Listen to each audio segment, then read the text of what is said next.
participated in the Junior High Honors Choir from Michigan was a private academy. Our students met the challenge with joy and resilience, rehearsing for hours each day. And they were each led by an internationally celebrated conductor, leading up to the performance on Saturday, February 25th. Honors choirs performed for audiences of more than 3,000 choir directors and family members from around the country in the beautiful Cincinnati Music Hall. Allendale has so much to be proud of our students that attended. We're so proud of the following students, and raise your hand just so that our board can recognize who you are. Hunter Brower. Absolutely, thank you. Addie Bliss. Aaron Bowder. Thomas Sisler. Caleb Crane. And Ben Visser. I thought it would be an amazing opportunity for them to share just a little bit. It won't take a lot of time, but some of them have prepared comments. And then also, Amber Brower has agreed to speak, which is just short of terrifying for her, right? But I also wanted to take this opportunity to thank our parents. This has been almost a 6-month process for students and for their families. Clearly the most challenging musical experience that they've been able to partake in up to this point. I'm so proud as an educator here within our district that, you know, Dr. Cooper, when you and I first talked about this, first thing out of his mouth, congratulations. Second thing, what can I do to help you? That means the world to just sort of unleash the creativity and the challenge for not only myself, but each of these incredible kids. So Thomas, why don't you come on up and share your comments first? I'm good. My name is Thomas. ACDA was a great experience. I met lots of new people. Working with Mr. Fernando was incredible. He taught us new exercises as well as the raindrop noise for the Spanish song La Lluvia. The pianist we worked with mesmerized me with his skills in the song Marcia Pizzino. We met most of the creators of the songs. We learned 6 new songs with the correct pronunciation for each word. This was an incredible experience for me and my friends, and I wish to do it again. Addie, come on down. No one really knew what we were getting into when we were accepted into the National Honor Choir. There was so much unknown of what it was going to be like, but we could have never guessed the amazing experience we had. The first part was obviously being told that we got in. When I was told that I was going to Ohio to be in a choir with people from all over the United States, I was so excited. My heart dropped to my feet in disbelief. There were so many amazing girls that tried out in my choir class, so when I found out, it was really an honor. Preparing the songs and waiting to go to Ohio was definitely the hardest part. There are a lot of songs, and most were in different languages. It was a long and challenging process, but it's something I would do again in a heartbeat. The hard work it required made me appreciate the experience I had even more. When we were in Ohio, of course, I had an amazing time meeting famous conductors, practicing the songs with hundreds of other talented kids from across the country. But one of my takeaways is I got to experience something challenging and scary with my classmates, which bonded us. At first, I was so sad that this experience was over. The time I spent with my mom and experiencing a new city and being with all the kids and conductors really was amazing. And to think it was over was really devastating to me. But then I realized it's not over. Every other Tuesday night, I have a FaceTime dinner with my new friends from 3 different states. One of my new friends that lives in Virginia is visiting Allendale in the summer, and we already have plans for our families to meet up. I met a lot of new people, and I talk to all of them almost every day. The people I met, I really care about, and I hope I stay in touch with all of them. I really feel like we went through something together. The National Honors Choir was such an amazing experience, and I hope I get to do something like it again in the future.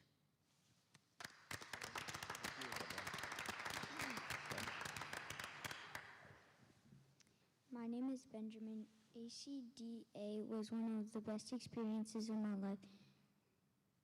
We practiced hours and hours of hard work for only performing for 30 minutes, although it was worth it. Although it was only 30 minutes, it was so beautiful and it was amazing and so fun to perform there. That is what I like about ACDA.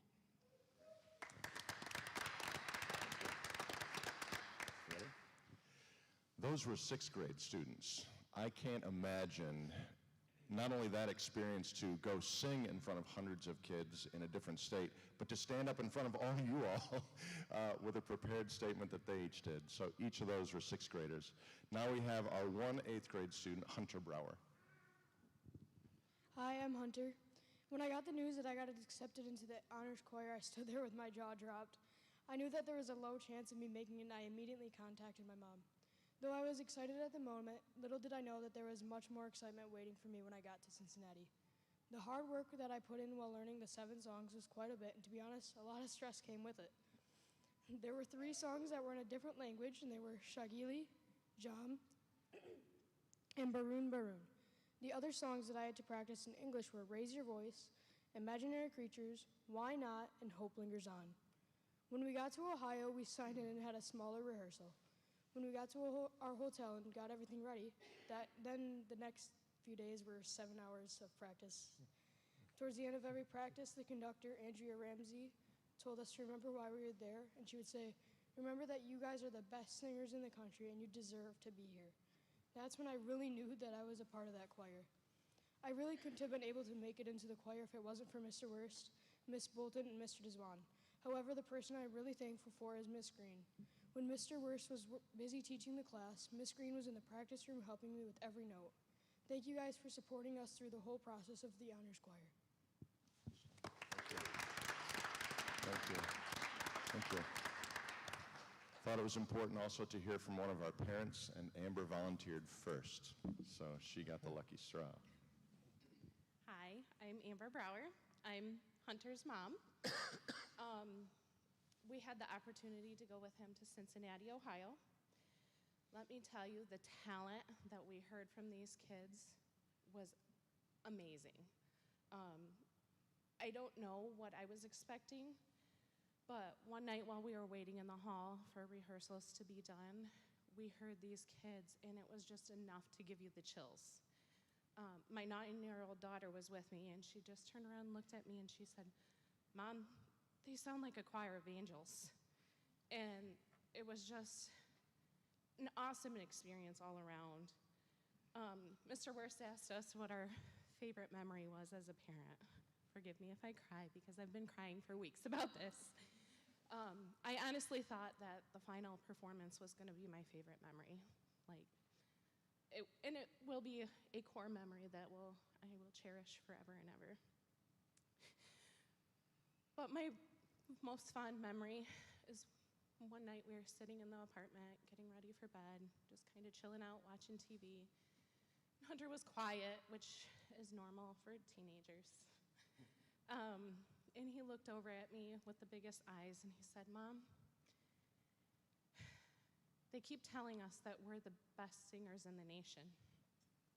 And he was quiet for a few more minutes, and he looked at me and he's like, "I'm a part of this, Mom." And I lost it. I'm very proud of all these kids. I've known each one of these kids for a very long time. A lot of our 6th graders I've worked with for many years and worked in each one of their classes, and each one of them has something special, and I'm very proud of each one of them. I would like to thank you guys as a board for supporting our kids. Mr. Deswan, starting at the young ages, Mr. Wurst, Miss Bolton, and Miss Green. I know Hunter came out with a lot of respect for each one of them, and I just wanted to say thank you. Thank you. Appreciate it.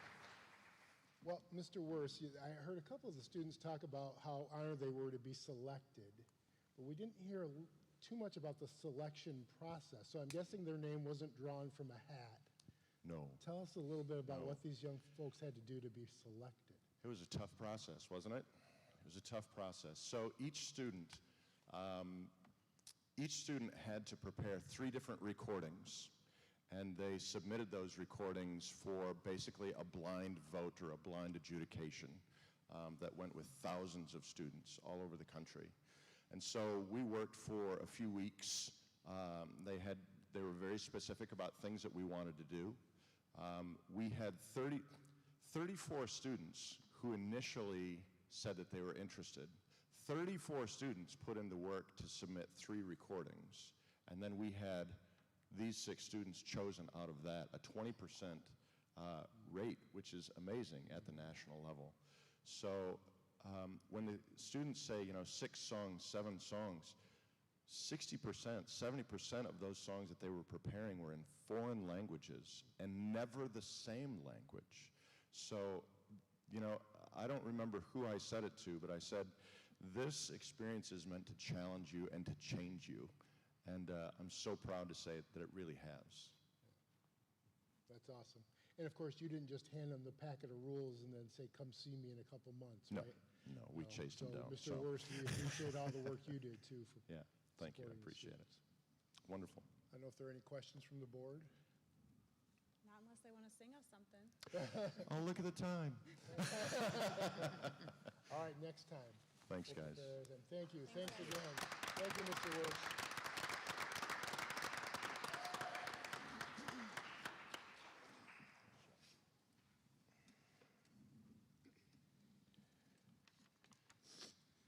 Excuse me.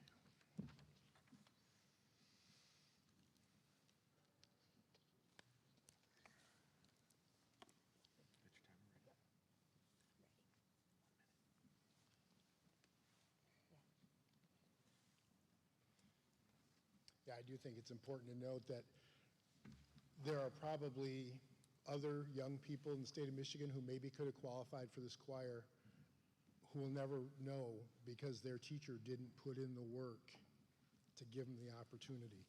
So I just don't want us to miss the fact that Mr. Worst brought this proposal to us and then put in that time. Now, we have amazing kids, and I'm so grateful for that, but we got to remember our teachers just do amazing things for us, too.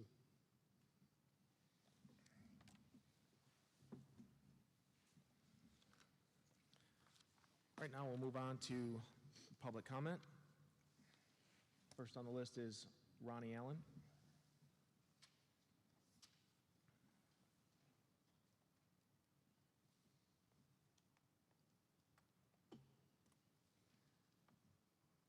Hello and good evening, and congrats to Mr. Worst for the accomplishments. You guys know me, I'm Ronnie Allen. Thanks for listening to my comments again. The benchmark update presented at the last school board meeting on February 28th concerned me. My understanding is that the assessment checks academic progress against benchmark goals from the beginning to the end of the year. In that meeting, the progress from the lower grades in schools were reviewed rapidly in a very short period of time, relatively. I personally found it pretty difficult to follow. To start with, the parameters weren't clear, and to me anyway, and there was no reference point for comparison, or if there was, again, it was just gone over quickly. For someone unfamiliar with the particular statistics, the numbers were brushed over. I realize that presentation was made to the board. I'm certainly not faulting the presenter at all. I mean, I'm sure it was good information. But we, the public, didn't have any information in front of us to help us understand more. We needed something more concrete, maybe some graphics. I don't understand why the public wasn't given the documented form of the information. Maybe it's just because we haven't asked for it, or at least have it available for review. In the future, for these types of presentations, please give us a visual documentation, graphs or grids or whatever. Instead, what I took away from it sounded pretty bad. I believe the midterm goal was 60%, and as I recall, there were very few of the cohorts, schools, or grade levels that were much above the low 50% range. I think there were a handful, but so that leaves Allendale what? I guess my question is how, I hate to use the word failing, but where are we? Before I rendered any judgment, I would like to know, where are we compared to previous years, compared to 2018 and 19? Where are we compared to last year? 1 minute. And could this be presented in a more public, forward, transparent way? Even in areas where goals were being met, wouldn't this have been a given in the recent past? And now we're struggling for maybe meeting the benchmark and maybe missing the mark, or close to it in most areas. Also, I do have concerns about staff retention lately, and I hope there are actions being taken to address this. At the risk of sounding redundant, The simplest first step is anonymous employee surveys. Thank you for your time. Thank you, Ronnie. Next on the list, Emily Miller.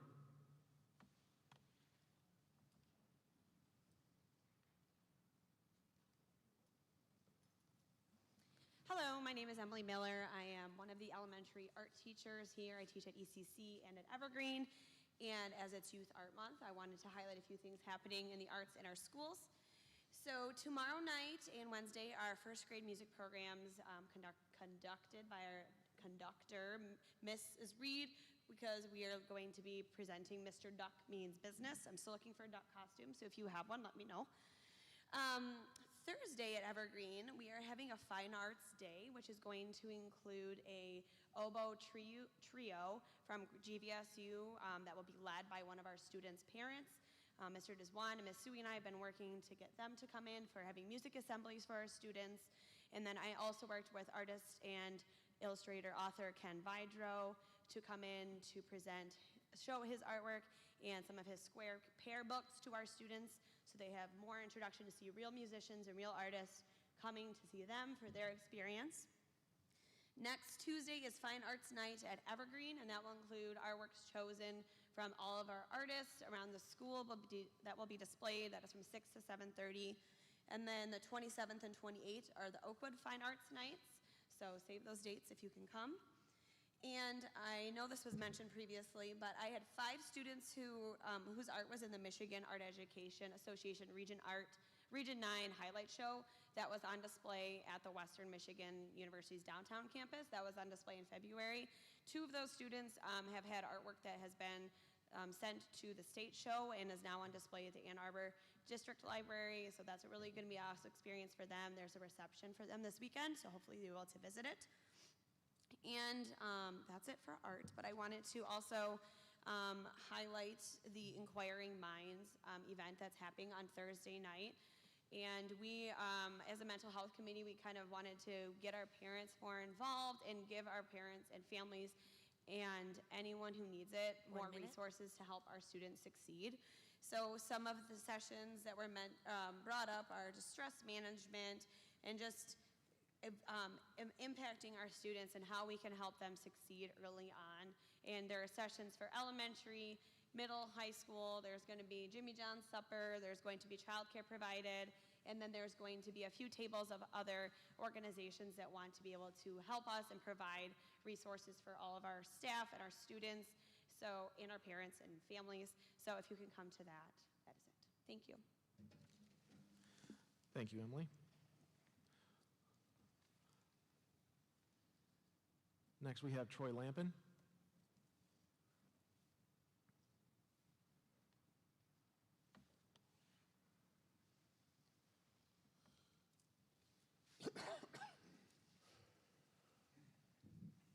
Good evening. First, I'd like to thank the board and Dr. Cooper for the new expanded and much more informative agenda posted online. Very helpful, I just greatly appreciate it. It was very nice. I'd like to highlight a couple of wonderful things happening in the district. Congrats to the high school theater group for the wonderful performances this past weekend of Little Shop of Horrors. My family greatly enjoyed it. All the hard work, dedication, and talent was fully on display, and it was fantastic. Thank you to the PTO for the wonderful dance this past weekend. Truly, the hard work and effort that was involved was immensely enjoyed by everyone that came. I'm personally looking forward to many more of those glow dances in the future. Speaking also of the amazing things the PTO is doing, March is Reading Month, and the Reading Challenge is going on, and they have managed to raise over $25,000 already with a week to go. So I know I'm really encouraging my kids to read, so keep it up, little readers. And finally, the athletic boosters had their chili cook-off fundraiser this past weekend, and they raised over $4,000 to go towards athletics. That's amazing. The organizing, planning, and executing of that great event is truly well-deserved and needs to be honored and recognized, and appreciate all the work they did. I'd like to pick up also where I left off last meeting by talking about the Bintema family and asking the board to consider ways to provide additional help and navigate through the gray area that Mrs. Bintema finds herself in. Fellow coworkers are asking to be able to help using resources readily available to them, such as additional unneeded PTO to donate and other creative solutions that may be offered around PTO donations. Please consider looking at individual bargaining options, crafting a solution reflecting FMLA or other possible out-of-the-box but yet very feasible options. This is a great opportunity to not only help this family immediately, but also to help craft a wonderful benefits option that looks forward to the future when we come to contract negotiations later this year. And finally, I'd like to again speak to the unresolved status of the MASB membership and by extension the SETSEG insurance coverage access through that membership. As I mentioned last month, every single person that is employed by the district and every single person that steps foot and uses part of this district's property is affected. This is a sizable liability consideration. Assuming this issue is not resolved tonight, and maybe there's information I'm unaware of, and please update me and correct me if I'm wrong, the board has 3 more voting meetings to address this, take care of it. Please either join MASB or find another insurance solution. Short of SETSEG changing their bylaws state access is only allowed through MASB membership. I understand this is a kind of grandiose example, but the membership ends June 30th. 4 days later is the July 4th parade and fireworks on this property. That's a very substantial financial liability to gamble on a gentleman's agreement, possibly. Thank you, Troy. Thank you. Next, we have Krista Yetzke.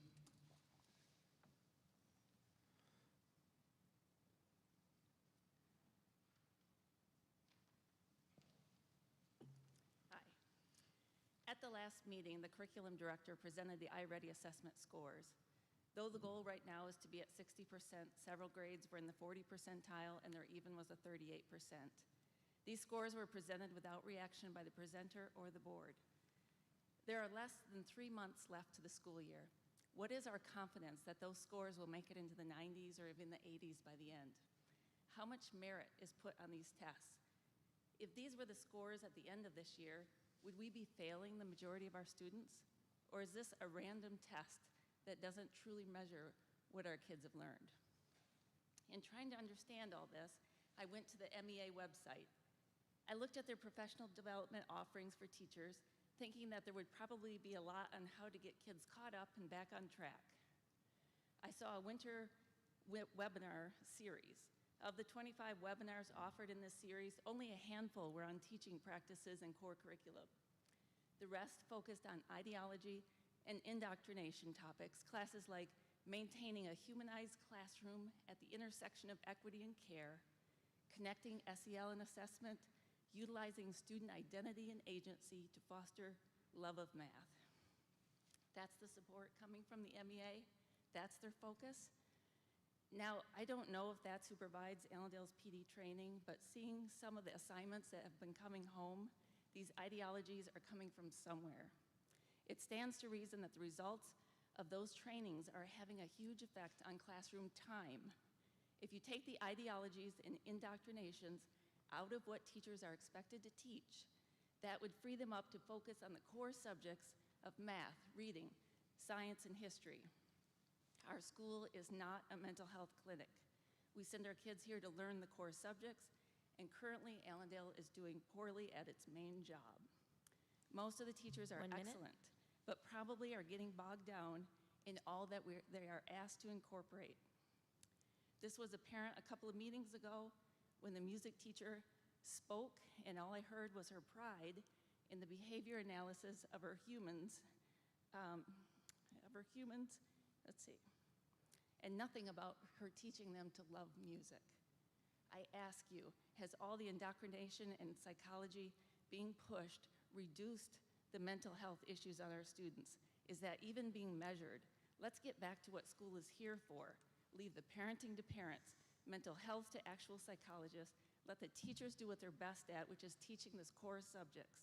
Maybe then Allendale's scores will be where they should be. Thank you. Thank you, Krista.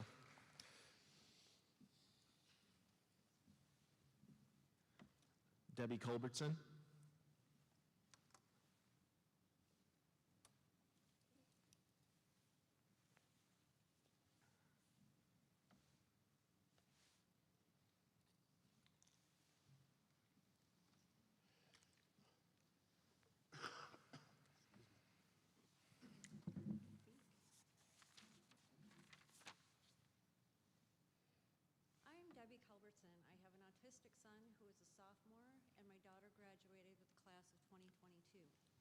your first Could meeting, you speak up? I can't hear a word, nothing.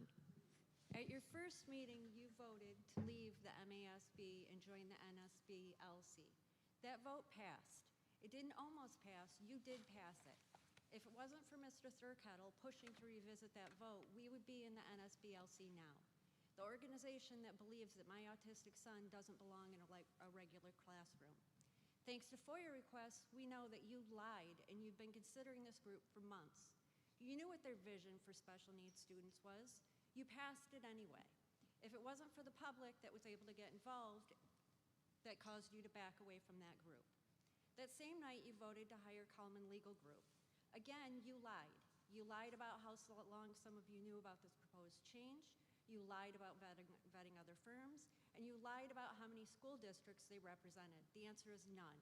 You knew that, but friends, Coleman is in, praise Jesus, we have a lawyer. Despite the blatant lies and the total lack of transparency you claim to champion, that decision did pass that night.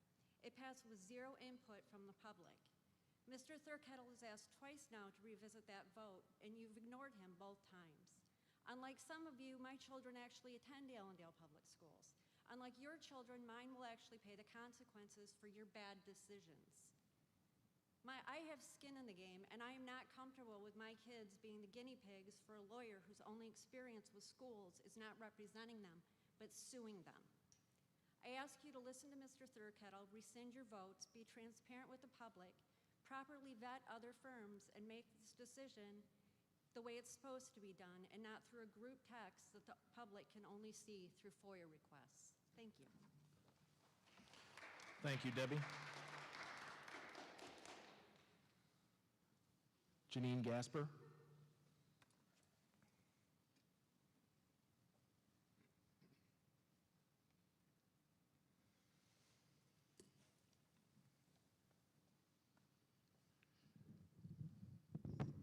I'm just going to hold it.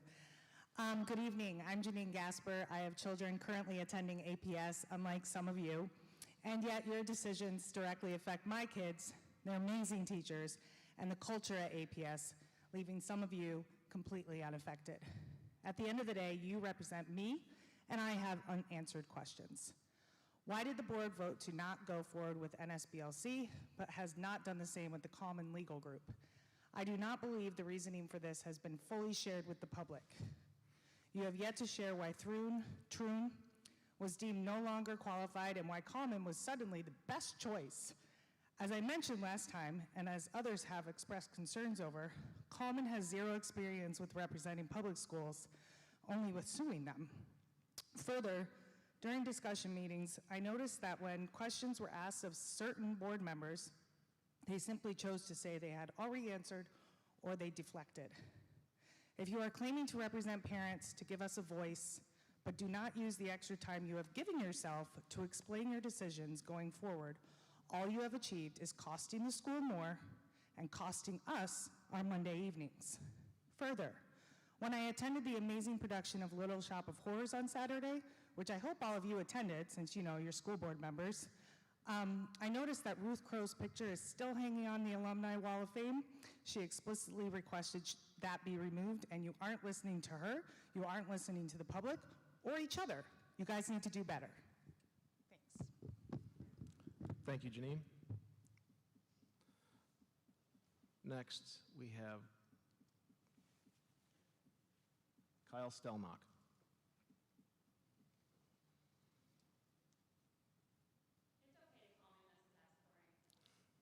Triple threat. Right. I'm Kyle. I'm actually here to talk about the PTO tonight. So I'm not here to talk as Mrs. S. from Evergreen. I'm here to talk about my role as PTO president, which I've been for 3 years. I'm very successful. I'm not going to lie. We've been working really hard. So we have a lot of really fun things that have been happening. Kyle, could you pull the mic down? I'm really loud. Thank you. PTO has had a lot going on. We are very, very tired. There are only 6 of us, and we do everything. So since Christmas, we have had a daughter's dance, our sweetheart dance, or as it used to be called, the daddy-daughter dance. We had a son's dance, our glow party. We've seen board members at both of them. These events are amazing. the Daughters Dance, the Sweetheart Dance. We did a night in Paris this year. We asked all kinds of community members to participate in providing the decor and really start us off fresh with these dances. Almost 800 people showed up. It was amazing. There was beads, cookies, popcorn, smoke alarms, just everything you could imagine. But a beautiful, wonderful community that came together. Gary came from home to make sure nothing was really on fire. We had 3 firefighters in attendance with their children, so that was amazing. And a lot of staff members who were also in attendance with their children. So that's just at the Daughters Dance, the Sweetheart Dance. And then this past weekend, we did the Glow Dance. That's our son's dance. So this was formally a mother-son dance. In an effort to be inclusive as parents, all of us decided that we wanted to open these dances up. Stop calling it daddy-daughter. Start calling it Daughters Dance. Pick the dance that fits your family. Come and join us for an evening at a really low cost. What else can you do that's only going to be $10? 1 minute. Also, big PTO plug, it's the reading month, right? Everybody's been busy reading. We've challenged over the past few years to read as much as possible. We already heard Troy say we are 75% of the way to our goal of $35,000. Prior to 3 years ago, we made 0 of this money. Last year, we made $35,000. We also kept track of over 400,000 reading minutes of our students. Students who are not normally talking about who's reading more at home, who read more last night. It's not about who's good at this or that, it's about who's reading. So we're challenging our kids in ways that are making sense for curriculum, making sense of what's coming in their lives. So just here to talk about all the awesome stuff. We also did skating nights. We're doing a lot of stuff. There's 6 of us, and we would love to have more parent engagement. Everyone's always talking about parent engagement. Come find us. Thank you, Kyle. Next, we have John Stelmach.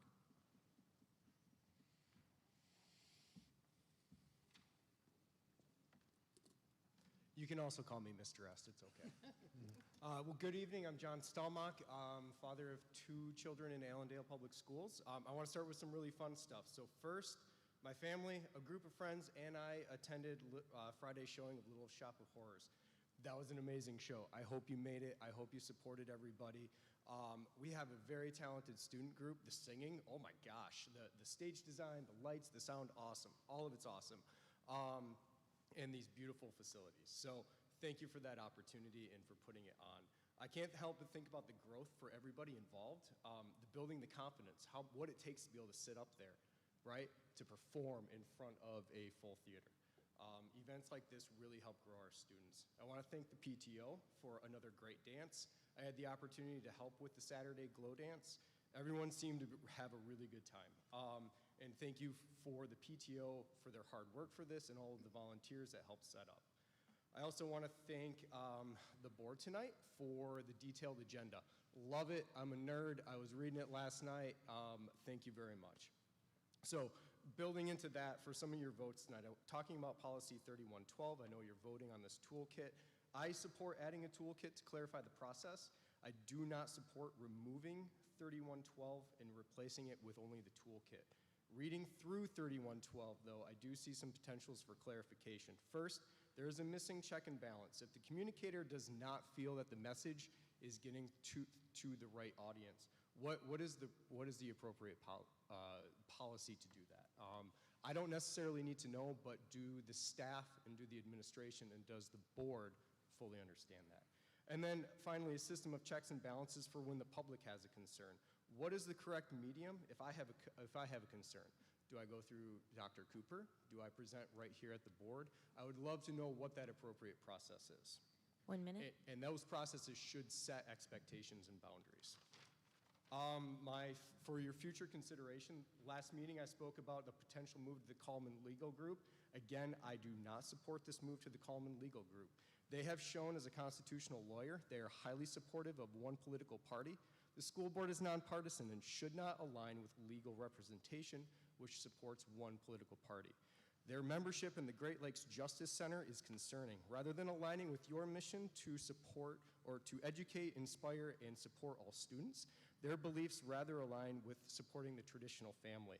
I challenge what their definition of a traditional family actually is and how it aligns with you. The KLG's only documented school support is for homeschooling, with little to no documentation of successful counseling of public schools. If you are seeking alternative legal counsel, I believe we as the public have the right to understand why, and I think a multi-quote process should be followed. What are the other ones out there to look at? Thank you. Thank you, John.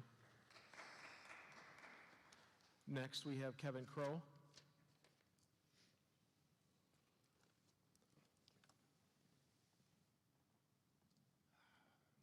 My name is Kevin Crow. I really don't like speaking in public, but I'm here tonight on behalf of my sister, excuse me, my sister Ruth Crow. She was here at the last meeting. Some of you may have been here, but just to give a little history, the previous board back in November voted 5 to 2 to approve a workshop that my sister was going to present with the Saugatuck Center for the Arts, a workshop here at the school, teaching kids encaustic art techniques, image transfer, and a little bit of how to journal. It was approved. But there was 2 of you that voted no. And I'm real curious as to why. I was told why, we were told why by Mr. Mango in an email to my sister, and I'll tell you what he said, but I'm just curious, why would you vote no?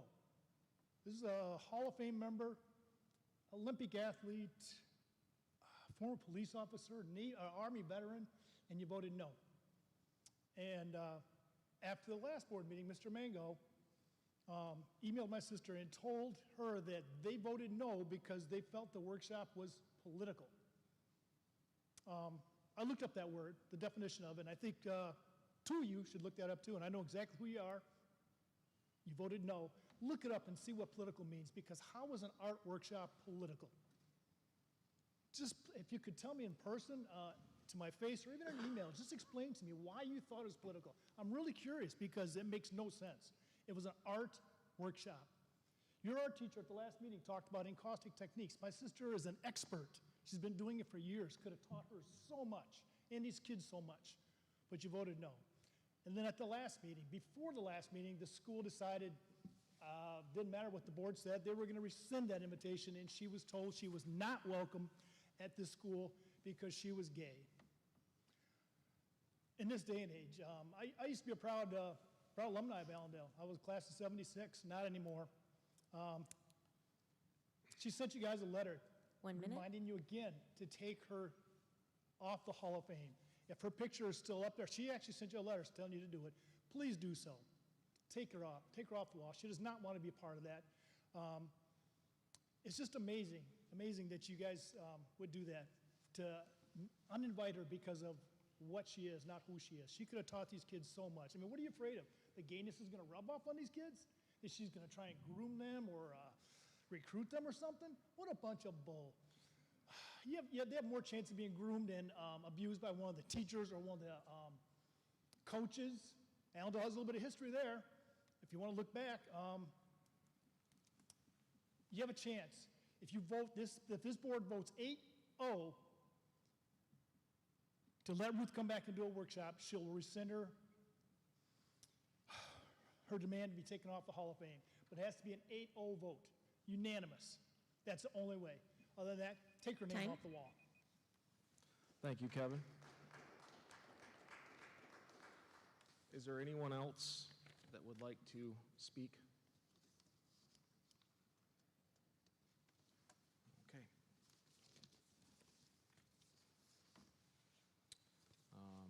We have committee reports. Anything to report on the SCAB? Not at this time. And next we have superintendent's report. All right, thank you very much. You can see there's quite a few dates here listed, a lot of performance dates there, and of course the exciting news for our students is spring break coming up on March 31st. But before that, just a reminder that this Friday is a professional development day for our staff, and so there is no school for students on Friday. Just for their good fortune, Michigan State plays at noon, so if any student not coming to school wants to know that. I want wanted to give you an update on the building security plans. As the board's probably aware, we hired an outside security firm to come in and to do sort of an analysis of our campuses and just to look for areas that they would recommend maybe tightening up some security measures. A couple of the things that were highlighted were the entries in a couple of our buildings. Folks may know that at the ECC, the middle school, and the high school, you could get into the vestibule, but you couldn't get into the office without being buzzed in. This was done because the visibility was such that it allowed secretaries to easily see who was at the door. At Evergreen and Oakwood, that was not the case. You could get into the office, but you could not get into the rest of the building from the office because it was locked. One of the recommendations, and something quite honestly we'd been kicking around, was to change that. And so that's one of our first things is we will be locking those office doors. And so at every building you go to, you will be able to get into the vestibule and no further until you're buzzed in. It requires putting in some additional cameras, and we'll just ask parents to be patient because our secretaries are often helping little ones, and they may not be right at their desk to be able to buzz somebody in, but because you're in a vestibule, you shouldn't get wet and it shouldn't be too cold, so they'll get there. But we are going to, one of the other layers that we have in those buildings is once you got into the office, it was locked, you couldn't get into the main building, and we're going to keep that as well, and we'll be changing that right now in the ECC. Once you got into the office, the door into the main building was not locked, but we're going to start locking that as well. So there'll be a barrier to get into the office, then once you're in the office, there'll be another barrier to get into the main buildings. And so we're working on getting that done. Of course, this, along with some other things, we're looking at some additional cameras. There were some areas that, created small blind spots, but we didn't want any blind spots if we could avoid it, so we're going to be adding additional cameras to try to eliminate that.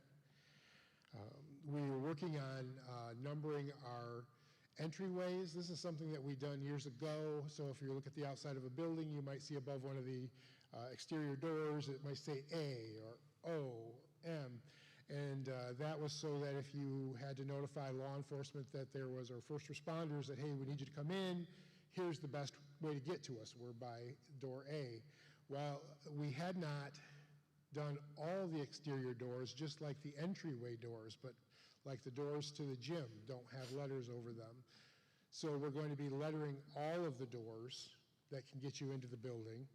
And then the second piece, the suggestion was to also do that on the inside of the building so that the person calling in then can say what door they're by, because quite honestly, if I was in any of our buildings, I couldn't tell you what letter it is. So that was a great suggestion. We're going to get that done.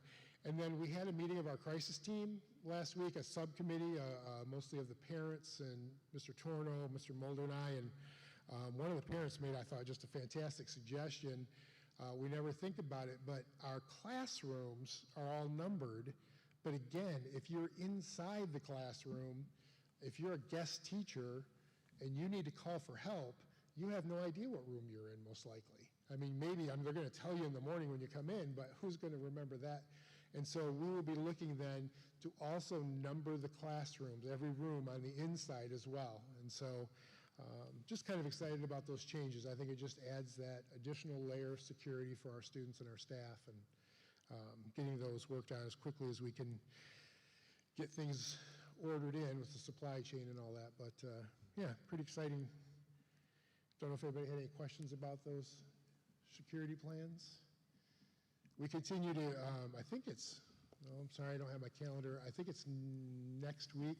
They have the spring Ottawa County School Safety Network, and that's where schools from all around the area, as well as first responders, get together once in the fall, once in the spring, and we do tabletop exercises on emergency events and just go through things like that. So that's coming up again. So a lot of work being done towards security of our buildings.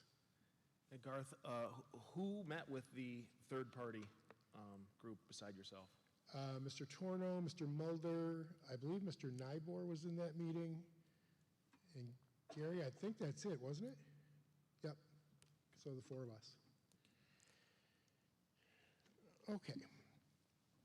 So, next thing I'd like to do, we've been receiving a lot of inquiries regarding the statement made by what we consider to be an honored alumnus of Allendale Public Schools at our board meeting in February.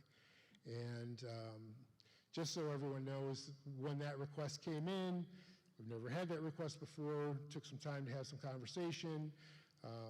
One of the things that I found out is that, how the process works. And so what I want to do is I want to share some of the following details in the hopes of adding some clarity to the situation.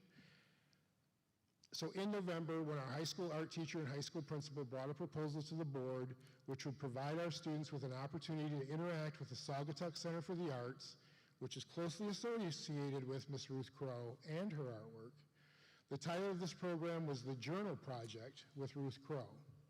It was clearly outlined in the proposal that our students would have an opportunity to meet Miss Crow and discuss her work in general, and of course the Journal Project in particular. This project was approved during the November board meeting.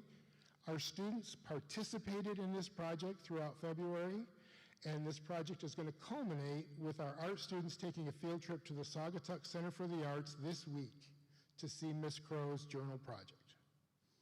At no time did any administrator or board member make a statement that Miss Crow was not welcome at Allendale Public Schools. However, out of an abundance of respect for Miss Crow, we did take her photo down from the wall in our Hall of Fame wall. We took it down today. And again, part of the reason for that delay was we had to figure out the process. And selection into the APS Hall of Fame is not done by the school district, and it's not done by the school board. The selection process for the Hall of Fame is facilitated by the Allendale Public Schools Foundation. And so the ultimate decision to remove Miss Crow from the Hall of Fame would have to go through that organization.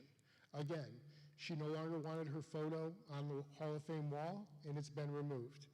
But I just want to reiterate that Miss Crow, in our minds, is an honored APS alumnus. And our hope is that, at some point she will reconsider her inclusion in the Hall of Fame. So I just wanted to take a chance or take time to share those comments. Great news from just an amazing, I guess, weekend you'd call it, in Detroit last weekend at Ford Field. We had 13 wrestlers qualify for the state tournament, 10 young men and 3 young ladies, and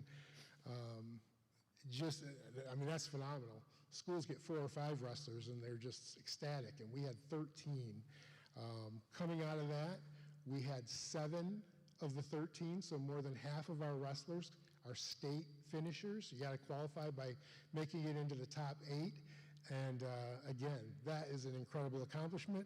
I believe we're looking at April, hopefully, to have those athletes come and receive recognition from this board. But remarkable event, and again, it's one of those things where you really get to see the kids, take ownership, not just for themselves athletically, but for how they represent the school district, and seeing them pulling for one another, cheering for one another, even wrestlers who maybe didn't have the weekend they wanted to have, and you wrestle at least twice, and they lost their first 2 matches, so they were done. They stayed right there, and they were in it for their friends and continued to encourage them, and just a great event. And I'll tell you, I don't know, there were bigger schools there because they do all 4 divisions at the same event. I'm not sure there was any school that had more parent and community representation than Allendale did, because it was a huge contingency. So that was awesome, and we're going to hear get to congratulate those wrestlers in April. And then, speaking of congratulations, and I'm just going to share this with you, I do this every time I get this letter, just so everyone knows. I received a letter from the Michigan Association of School Boards, and they wanted me to publicly acknowledge that we have 2 board members who have given their time and worked hard to complete individual and board development courses. And Anna Hendricks and Corey Mango completed their level 1, and they are now certified. They earned a certified board member award.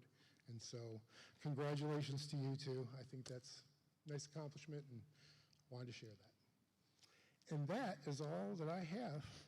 Can I ask you a question, Dr. Cooper? Sure can. So for the professional development, can you tell me how does that get selected and what the teachers are learning on Friday? Is it all of Allendale or is it by school? How does that go? Well, they're all doing professional development, but they're not doing it together. And so I believe the middle school and high school are working on what's called SIOP protocol. It's Sheltered Intervention Operational Protocols. I believe it has to do with creating lesson plans and how to, do some, I'm sorry, I'm just blanking right now. Multiple ways of learning, differentiated instruction, differentiated learning.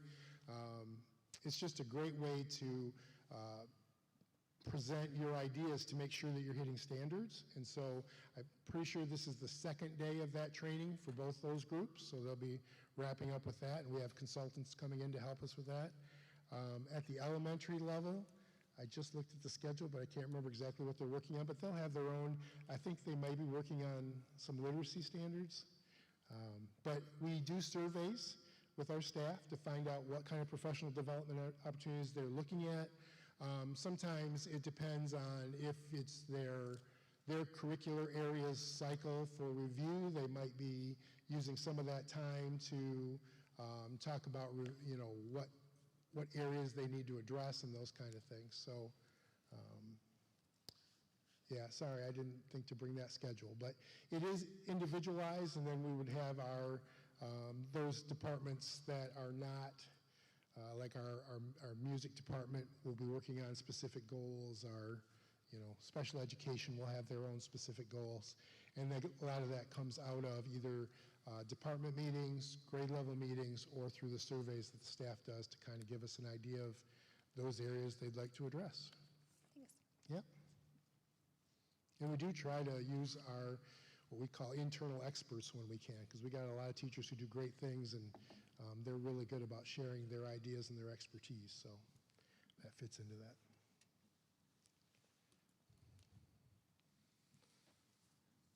All right, thank you, Dr. Cooper. Next, we have board comments. Kim? Yes. So I would like to congratulate the National Honors Choir to see just all of the hard work and see the pride coming out of those kids was really cool this evening. And thank you to Mr. Wurst and team for facilitating that. Thank you to the PTO for the March's Reading edition. My children make sure that I log their minutes after every single book that they read and double check with me at each evening to make sure that that has been done. So it's a great program. It really does encourage reading. Down to my kindergartner level, he is very excited and now has mandated before he watches his tablet every morning before he gets ready for school, he's reading at least one book. So that program has just been awesome. Corey, I know we spoke earlier today just regarding the agenda, and I would request that our next voting meeting that we put on the secondary law firm for that meeting. I know you had mentioned that the board didn't have enough info for this meeting to make that decision. Personally, I feel we did. We had about 3 weeks. We had that work session. We asked questions. If board members aren't answering those questions, then my opinion is that's on them at that point. We can't keep kicking the can down the road. I would like some clarification also, I guess, during that meeting. During our call, you mentioned that Coleman was able to fully represent us. So I would like some clarification. I thought we were looking at a secondary because Coleman wasn't able to fully represent us. So I'd like that covered. Other than that, that's all I have.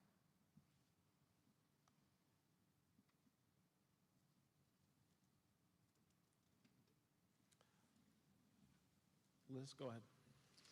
Yeah, I would also like to thank the PTO for the Reading Month and the Glow Party. That was a lot of fun.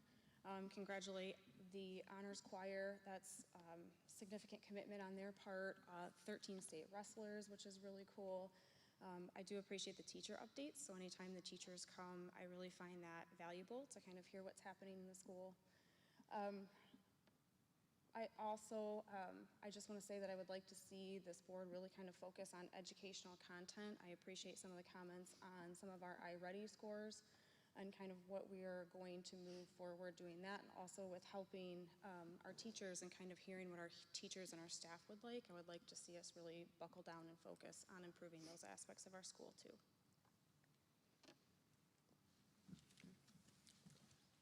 Pam. Sorry. Ladies first tonight. Yeah, I would like to say thank you to the Honors Choir. It was phenomenal to see those students up here, to hear them speak and hear about their experiences. I think that at Allendale we offer so many opportunities to so many different students, and the programming that we have and the teachers that we have search out ways to engage with students, and I really appreciate that. So thank you, Dr. Cooper. Thank you, Adam. Thank you, Ms. Brown. Sorry, I forgot your last name. And all of the students especially. This is going to be something that they carry with them forever, and that was such a great and exciting experience for them.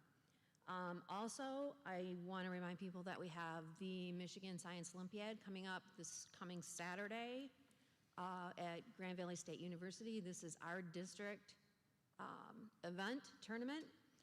Allendale has scored very well in the past, and it's great to see all those kids out there. I can't tell you what it means to them to come out and show off their science projects and show off their knowledge and learning. So I would encourage anyone and everyone to come and take a look.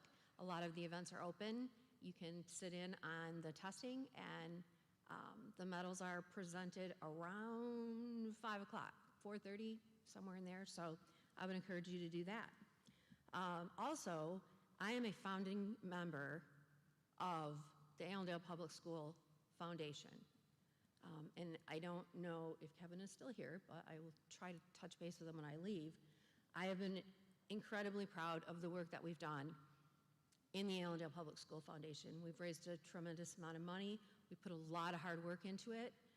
And I also was on the nominating committee for every year that we've added people to the Hall of Fame.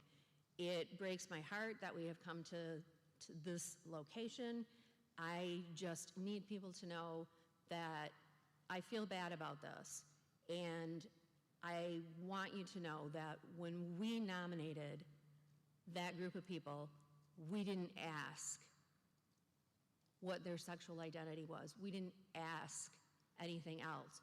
We made the decision based on their qualifications, and that was good enough for me, and it still is. Anna. I have no comment tonight.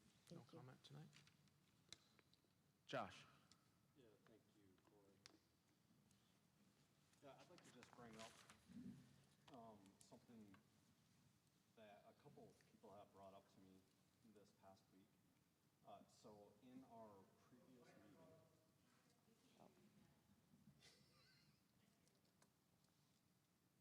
Nope. Barrel Scott's. I can't hear anything anyways, so it was brought up to me by several people since our last meeting about the conversation or the lack thereof in our work session meetings. And I didn't think too much of it until I got our agenda. There were 10 items that we discussed. 2 of those were non-voting items, so the benchmark report and the bullying discipline report, which leaves 8 items. 7 of those 8 items are on our current agenda to vote on, and 1 is not. I think the assumption, and I guess if you can explain to me why this assumption is not true, I can understand that. You know, sometimes there will be things that take multiple meetings to have discussions, information, and we may ask for more information, but that wasn't the case. In last month's meeting, the presentation on supplemental law firm There were packets given to every board member. There have been multiple weeks leading up to that, and then multiple weeks, nearly 3 since that meeting till this one. And then somehow the note was made that there was not enough time or information to make a decision on a supplemental or a secondary law firm when the previous law firm was decided on within roughly a 28-hour advance notice period. I think the hypocrisy that our board continues to show to the public is glaring. I think we were all elected as public figures, and that means when we vote on things or talk about things or individuals ask us questions, we should answer them in the public. I believe that's the least that we owe our district. And then furthermore, you know, we have a responsibility to have discussions about things that we may dislike or not want to be known for, but that is what it is. So sometimes we'll vote against things and sometimes we'll vote for things, and I think that we should share publicly how and why we stand on those and how we come to those conclusions. That, in my mind, is the way to provide transparency and to build trust with the community for this board moving forward. So I would suggest that we, like Kim, or I guess I'm not suggesting, I'm asking that on our next agenda, we have the vote on the supplementary law firm. Also, I think we need to, there is still an openness about the MASB that needs to be addressed, and we should do that sooner than later. So I would like to see that conversation happen also. Thank you. Thanks, Josh. Kevin. Yeah, sitting here listening to the honors choir and listening to Kyle talk about all the PTO stuff, I'm very encouraged by all the adults in our school district that give of their time. My son was the one that was in Detroit, and the coaches in our school district are incredible. They do a great job of building a community in their teams. Our girls' basketball team won districts, which hadn't been done in a lot of years, and I just want to say I appreciate all of the hardworking adults we have in our school district. That's it. Okay. Stole my thunder on the district girls.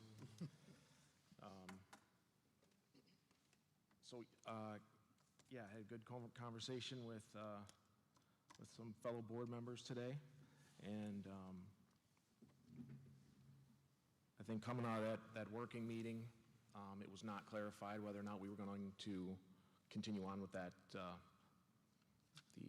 second lawyer firm. So I think going forward we will clarify whether something will or will not come to the voting meeting, and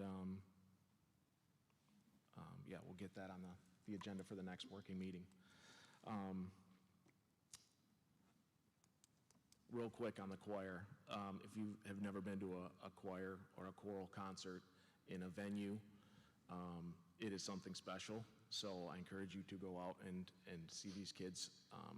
It's awesome. The tones, they're there. And she mentioned sounding like angels in the room. It's true. So I know they're not here anymore, but those kids sound awesome. And I see one of our ex-choir members here in the audience. So hopefully he's continuing on with that. All right. Next we have our action items. First on the agenda here is to approve the purchase of 3 pre-owned buses. Do I have a motion? I make a motion to approve the purchase of 3 pre-owned buses at a cost of $183,000. Support. Kevin. Anna, motion, and Kevin, support.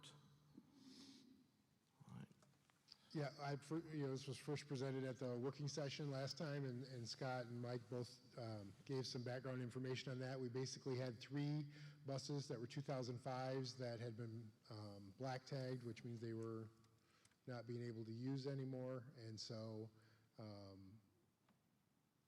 black tagged or red tagged? Red tag. Red tag. As soon as I said, I'm like, well, I got school colors. But so we needed to replace those buses, and we've done some vetting. We've looked around. Mike did a lot of investigation, and we found the best deal on these buses is to purchase these lease buses. We think this will keep our fleet fully stocked to meet our needs, at least for a couple more years until we may look at some of the grant opportunities to purchase new buses. Okay. Anything further? Amy, can you please call the roll? Kanata, Yes. DeYoung, Yes. Hendricks, Yes. Holsteg, Yes. Mango, Yes. Ramey, Yes. Thurkettle. Yes. Motion passes as presented. Next, we have to approve the new textbook for the 7th grade social studies. Do I have a motion? Motion to approve the purchase of new textbooks for 7th grade social studies as presented. Support. Pam motion and Kevin support. So last year, we purchased the TCI Corporation's versions of the 6th and 8th grade social studies texts, and so the 7th grade fits right in with that series. The 7th grade was still not quite ready to, make that change yet, and now they are, and so we would like to support them by purchasing these new textbooks for them. Okay.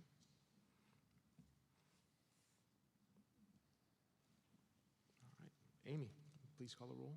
DeYoung, Yes. Hendricks, Yes. Holsteg, Yes. Mango, Yes. Ramey, Yes. Thurkettle, Yes. Kanata. Yes. Motion passes as presented.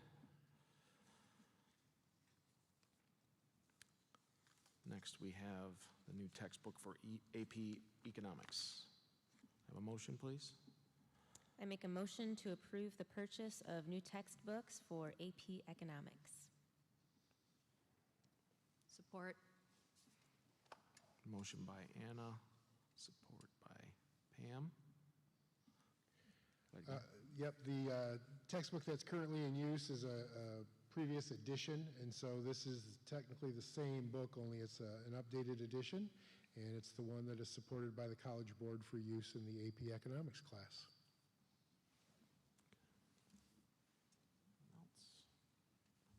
Amy? Hendricks, Yes. Holsteg, Yes. Mango, Yes. Ramey, Yes. Thurkettle, Yes. Kanata, Yes. DeYoung. Yes. Motion passes as presented. Next, we have the new course for AP World History. We have a motion? I make a motion to approve the purchase of the new AP World History course. Support. Motion by Anna, support by Kevin. Yeah, this is an exciting opportunity to add an advanced placement course that we think could be open to students at any grade level. It's considered sort of an introductory type of AP class that even early as 9th grade students could take. And of course, anytime a student earns AP credit, that is a direct use at a college level. And so we would like to offer this class. We anticipate we would have one section of students taking this class next year. Okay. Anyone else?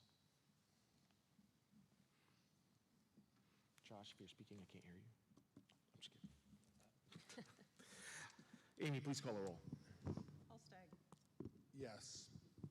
Mango, Yes. Ramey, Yes. Thurkettle, Yes. Kanata, Yes. DeYoung, Yes. Hendricks. Yes.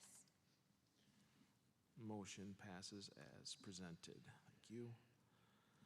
Next, we have the new course, Exploring Technology. Have a motion, please? I make a motion to approve the purchase of the new musical theater course. Oh, you're one ahead. We're on the technology class.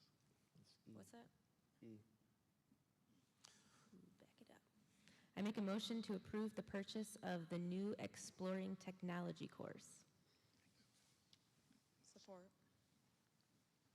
So Mr. Vargo has been doing a great job with our Woods program, and he's just got kids fired up and excited. And as we're scheduling students for high school courses for next year, we need to have more options for them, which is exciting because I think what we're seeing is the more of these exciting options we can present locally, the fewer of those online elective classes kids take. And we just think there's a lot more value to taking the classes here with us. And Mr. Vargo has a great program that he would like to offer our students, like a multimedia type technology class. And so hopefully we can get approval for that.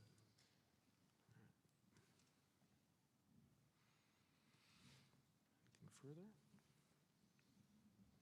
Go ahead, Amy. Call the roll, please. Mangle? Yes. Ramey? Yes. Thurkettle? Yes. Kanata? Yes. DeYoung? Yes. Hendricks? Yes. Holsteig? Yes. Motion passes as presented. Next, we have approving the new course for musical theater. Can I have a motion, please? I make a motion to approve the purchase of the new musical theater course. Support. Motion by Anna, second by Kevin. So again, it's just another opportunity to keep our students in a class that's being taught here on our campus. And also, what's exciting to me is this is an active course. You know, they're singing and acting and dancing rather than, again, sitting in front of a computer. So maybe I'm old school, but that's kind of exciting. And we've seen the talent, right? We saw 6 students being selected for a national choir, and this musical theater will be a great opportunity if those students get to high school to continue to pursue their passion. So we hope you'll support it. You also discussed the numbers went down a couple years ago, and they're starting to incline coming back, and this course is going to get us more toward that, hopefully generating some more interest out of this classroom to the theater. Absolutely, yeah. What else? Go ahead, Amy. Ramey? Yes. Thurkettle? Yes. Kanata? Yes. DeYoung? Yes. Hendricks? Yes. Holsteig? Yes. Mangle? Yes. Motion passes as presented. Next, we have approving the high school music department field trip to New York. Motion to approve the high school music department field trip to New York as presented. Support? Motion by Pam, support by Anna. Yep, so Ms. Bolton and Mr. Broom, who are relatively new to our music programs, vocal and instrumental, again, trying to build interest, trying to get students excited about our music programs. This is a trip that, while there's a lot of educational pieces to it, if you looked at the brochure that had gone out, they're going to make trips to the Empire State Building and the Museum of Natural History, but the key components are they're going to see a couple of Broadway productions, and they just, again, try to present our students with opportunities that, you know, you can't really see here locally, although DeVos does have some nice shows, I'll give them that. But just trying to build enthusiasm for the program, and they'd be working with a travel agent, and it looks like a really great educational program for our kids. Amy, please call the roll. I'm sorry.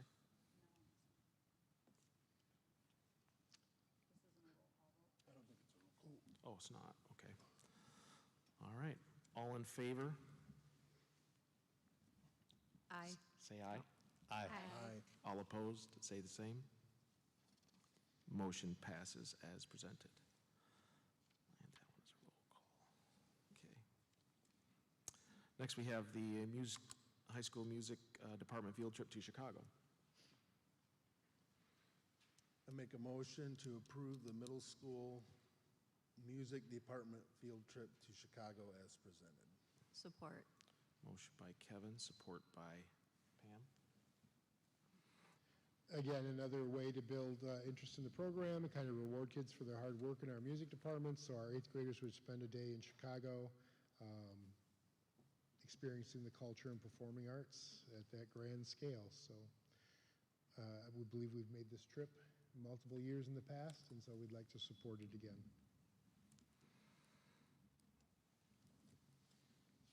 Okay. All right.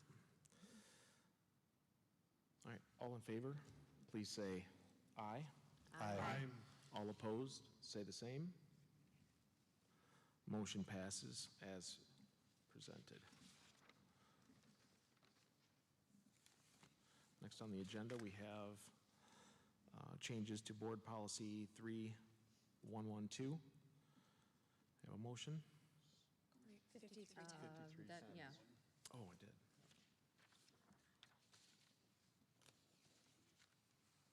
I'm sorry. Approve changes to Board Policy 5310. Have a motion, please? I make a motion to approve the changes to Board Policy 5310 as presented. Support. Motion by Anna, support by Liz. So the recommendation is to add the following sentence at the end of the policy, and it would say, Allendale Public Schools will only perform examinations that could involve evasive procedures in regards to routine sports physicals for males in accordance with MHSAA requirements for participation. I did reach out to Neola to see if this would change the legal support that they would provide, and they have not gotten back to me yet, but I don't know that it would, because I don't think we're addressing anything, like we're not necessarily taking out any of the legal standards. So I do believe Varnum would still, back this policy. But I can't guarantee it, because I haven't heard back from Greg Pratt yet. So my thought on this is, until we hear back, I just would like confirmation that we would be backed. That's my only thought, is I would just like confirmation that legally we would be backed before I would be comfortable on making a change.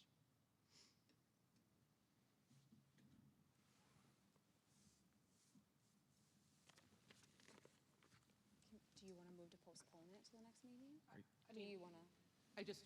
We can discuss that first and then kind of think, that's my thought initially.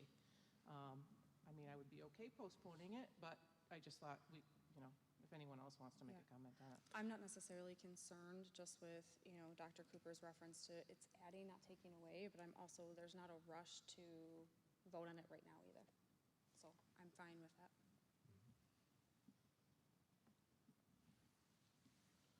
Okay. So I'd like to make a motion to delay this for 30 days. Support. Amend the motion. Okay, so we will amend, motion to amend to postpone. We will move to postpone, and we move to 30 days. And can I have a motion to postpone? Kim made it, so I think we're good. Oh, Kim? Yep. And do you have support? Yep. Kevin, thank you. Okay, so we have Pam, motion, and Kevin with support. Kevin with support. Oh, Kim. All right. And any further discussion there? All right. All in favor of... Can we do a roll call vote on this? Sure. We can. Amy, would you please call a roll on that? Thurkettle? Yes. Kanata? Yes. DeYoung? Yes. Hendricks? Yes. Olsteg? Yes. Mango? Yes. Ramey? Yes. Motion to postpone, 30 days passes. I don't know if this is, so our next board meeting, I believe, is like April 17th, which is beyond a 30-day window. That doesn't, I just want to make sure I'm clear. I don't want to get us jammed up on that. Is it just when you delay it, does it just mean it comes up at the next board meeting? Yeah, we'll postpone, okay, so we'll postpone to the next voting board meeting. Yeah, I just want to make sure that was okay. So it's a little odd with the spring break week. It throws us off by puts an extra week in there. Okay. All right. Next is to approve changes to Board Policy 3112. Have a motion? I motion to approve the changes to Board Policy 3112 as presented. Support. Motion by Liz, support by Anna. So it was suggested that we change the second line of the policy.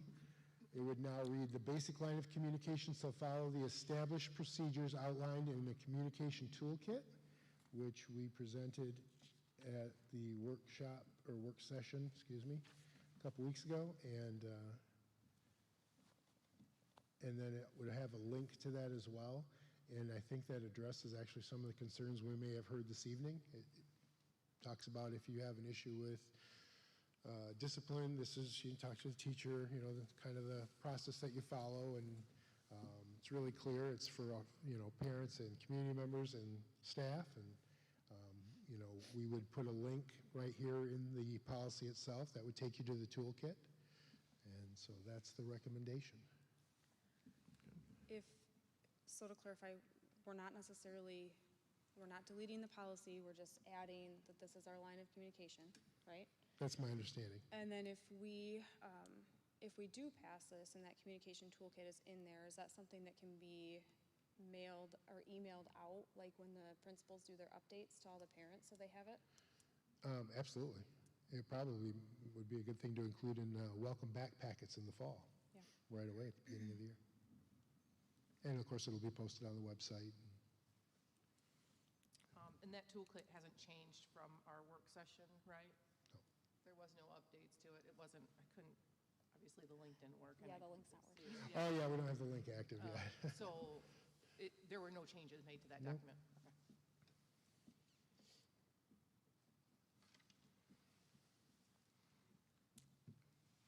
All right. Kanata, Yes. DeYoung, Yes. Hendricks, Yes. Holsteg, Yes. Mango, Yes. Ramey, Yes. Thurkettle. Yes. Motion passes as presented. Next, we have changes to Board Policy 2340. Have a motion, please? Motion to approve the changes to Board Policy number 2340 as presented. Support. Motion by Pam, support by Kevin. So the question came up, what do we do about all these competitions that our students are, qualifying for, and the sometimes quick turnaround to get approval for the trips based on the way the policy was written. We felt like, based on what we've heard from other districts and seen in practice, that changing the approval process so that if a state is within the, if a trip is within the state, it would go through the superintendent, and then if it's out of the state, whether it's just for a day or overnight, any trip out of the state would still be at the approval of the board. So we would change, let's see if I can see what paragraph that is. Well, it's right about in the middle. It would say the board shall approve those field trips and other district-sponsored trips which are planned to take students out of the state, period. You're out of the state, day or overnight, it has to have board approval. And then the superintendent shall approve all other such trips and will inform the board regarding any overnight in-state trips prior to the event taking place. I just think it'll streamline the process and make sure that our kids don't have to worry about missing any opportunities or not having the correct approvals in time.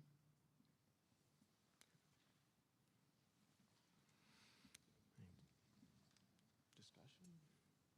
Okay. Go ahead, Amy. DeYoung, Yes. Hendricks, Yes. Holsteg, Yes. Mango, Yes. Ramey, Yes. Thurkettle, Yes. Kanata. Yes. Motion passes as presented. Next up, we have a closed session. You have a motion? I make a motion to move into closed session. Support. Kevin. 7:30. At 7:30 PM.